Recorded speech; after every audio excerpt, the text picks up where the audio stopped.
మనసును కూడా నెమ్మదిగా కుకుండా పెట్టాలి. దేనిపైన? శ్వాస పైన. శ్వాస పైన మనసును కుకుండా పెట్టి మెల్లిమెల్లిగా మన వశం చేసుకుంటే మెల్లిమెల్లిగా రోజు చేస్తే, రోజు కొంచెం పిల్లలకి చెప్తాం కదా, ఒక రోజు కొంచెం చెప్పాలి. ఒకటే రోజు అని బుర్ర తిన్నాం అనుకో రేపటి నీ దగ్గరికి కూడా రాదు.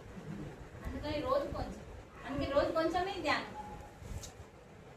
నీ వయసు ఎంత ఉంది అంతే ధ్యానం. గంటలు గంటలు మిమ్మల్ని కూర్చోమని మేము కూర్చుంటాం, మన కలక అయిపోయింది ఇక.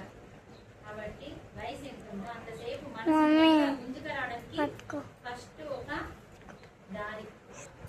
అలా శ్వాస మీద ధ్యాస. ఎందుకంటే శ్వాసలోనే పుట్టాం కాబట్టి శ్వాసతో కాసేపు కూర్చో. శ్వాసతో నువ్వు ఎప్పుడైతే కాసేపు కూర్చుంటావో, ధ్యాస దాని మీద పెడతావో, ఆలోచనలు వస్తూ ఉంటాయి, కట్ చేయాలా.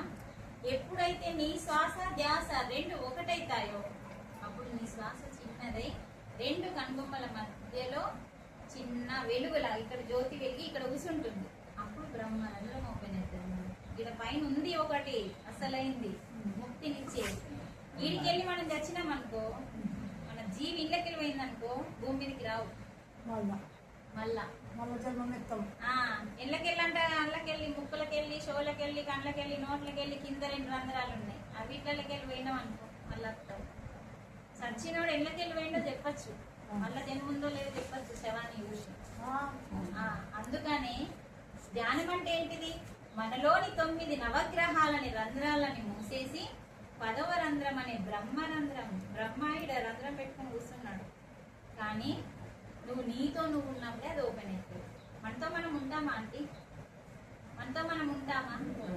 ఉండం. పరధ్యానం ఎక్కువ.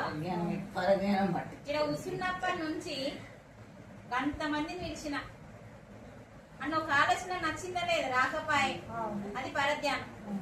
పిలవడం నీ ధర్మం అయిపోయింది నీ పని. దాని గురించి ఆలోచించవచ్చు.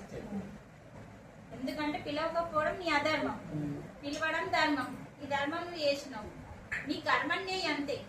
కర్మ ఫలితం ఆశించక రాలేదని ఆశించాం. కర్మ ఫలితం అంటే గాలిలో ఉంటున్నాం కాబట్టి గాలితో రోజు కొంచెం సేపు ఉండడమే ధ్యానం. ఎంత సింపుల్ అంటే ఎంత మంచిగా వివరించి చెప్పడానికి మమ్మల్ని పరమాత్మ యూజ్ చేస్తున్నాడు. ఇది మా అదృష్టం. ఎందుకంటే ఇటువంటి ఛాన్స్ అందరికీ రాదండి. ఇలా చెప్పే ఛాన్స్ వివరించి ఇంత అర్థమయ్యేది.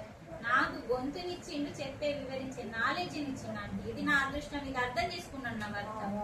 నా భర్తతో పాటు నా గురువు తెలుసుకొని నాకు అడ్డం ఏడాస్తాడు మా సార్ అని కొన్ని రోజులు నీ మొగని నాకు వదిలిపెట్టన్నాడు. నిజం చెప్తున్నా. మా ఇంటికి వచ్చిండు, మా చింటి అనిపోయినాక కరెక్ట్ నెలకు వచ్చిండు. నేను ఇలా అన్న వదిలేస్తున్నా.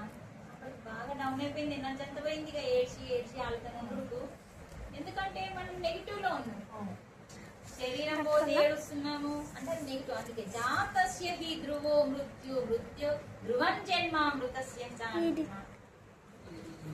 అంటే పుట్టినోడు సావక తప్పదు, సచ్చినోడు పుట్టక తప్పదు. కాకపోతే బట్టలు తీసేసినట్టు శరీరాన్ని తీసేస్తున్నాం. వాడి జన్మ అంతకే తెచ్చుకున్నాడు.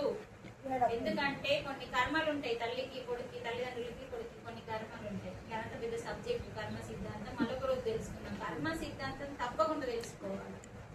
అందుకని ఇక్కడ ఏంటంటే ఎప్పుడైతే మనం చెప్పే అవకాశం మనకి ఇచ్చిండో అంటే పరమాత్మ మనకి ఇచ్చినప్పుడు మనం చెప్పలేమనుకో పక్కకు పడేస్తాడు, మనని వేరే వాళ్ళని సృష్టించుకుంటాడు.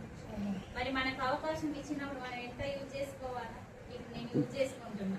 యూజ్ చేసుకోవడానికి నా భర్తని మధ్యలో అడ్డు రాకుండా